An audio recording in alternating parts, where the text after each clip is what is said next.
Welcome back to the channel, everyone. So I've got a debate going on in my comment section. I figured I'd add in my 2 cents here.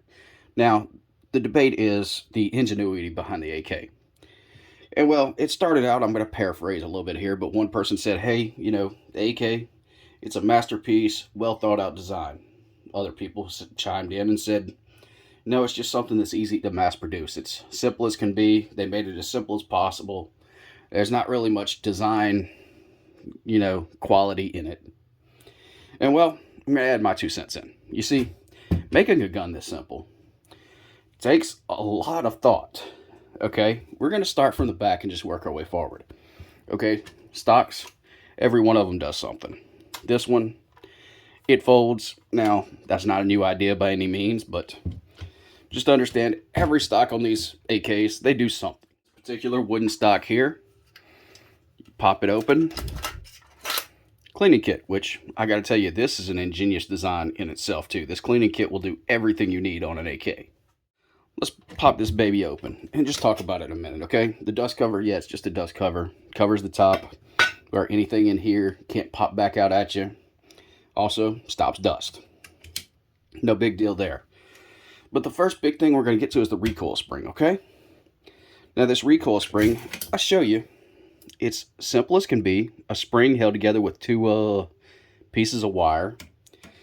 It again keeps the bolt forward and allows it to cycle. But it also gets hooked in the back here and holds the dust cover on, okay? So right there holds the dust cover on. And that's what you're going to see a lot in this gun. Is multiple things do multiple jobs. So if we just pull everything out of it,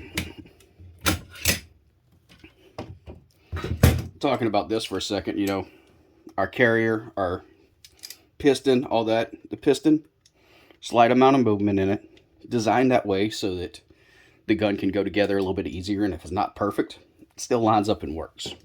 We go ahead and look in this AK. You see the hammer spring right here on the hammer, and it goes around, it wraps around the pin. And it actually has two little arms that go out and connect to the back of the trigger. And what this does is it allows a single spring to operate not only the hammer, but also the trigger too. Now, that's not really common. Most guns, like say an AR, it's got a hammer spring and a trigger spring. Again, one part does multiple things. All right, let's move on to the rear sight base, okay? Because this thing's pretty amazing in itself too. As you saw, it held the dust cover on, the front side of the dust cover, and then the recoil spring locks it in place. Well, it holds the rear sight as well, allows you to adjust it. Very simple, basic sight. It also holds your gas tube on, as you can see. Locks your gas tube in place. Single part does all this stuff. And then it actually does one more thing, okay? So you notice your piston goes in here. It's your first piston guide. Now, of course, the gas tube is your second piston guide and is a tube for the piston to go down. Now, it also holds your wood. Okay, so if we get over to the receiver, and yeah, it's just a piece of bent sheet metal, stamped sheet metal. The trunnions get riveted in as well as the trigger guard. Nothing too fancy. But if you notice these rails right here, okay? You got one on each side, the other one right here. They're spot welded in, and the bolt rods on them. They're a guide for the bolt. The bolt sits like this right here with these bottom sections on it. A guide for the bolt to go into action. Now, of course, the top rails of the receiver fit in the grooves on the bolt carrier. But these little guides, these little rails for the bolt itself, this one has a little extrusion coming out of it, piece of metal that sticks out. And oddly enough, that's your ejector. Okay, simple as can be. That's your ejector.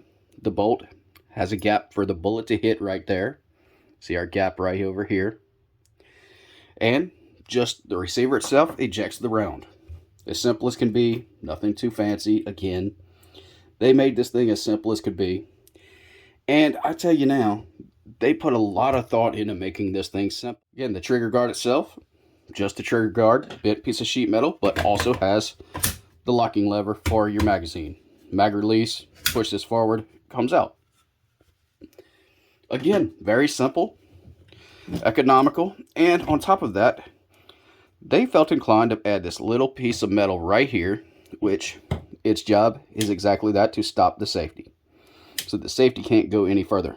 Oddly enough, the AK-12 doesn't have this because it's a 4-position. So your safety, if I could show you, ends up down here in semi-automatic. If I'm not mistaken, it might be a burst, but I'm pretty sure semi-automatic's down here. And the problem with that is, if you're right-handed, you got something blocking your trigger guard. So the old design, well thought out. If the Russians would have just adhered to that. Anyway, yeah, that's pretty much the video today, guys. Remember, the AK, most parts do extra stuff. They're not there for one single reason. They're there for multiple reasons. So thanks for watching, everyone. Hope you enjoyed.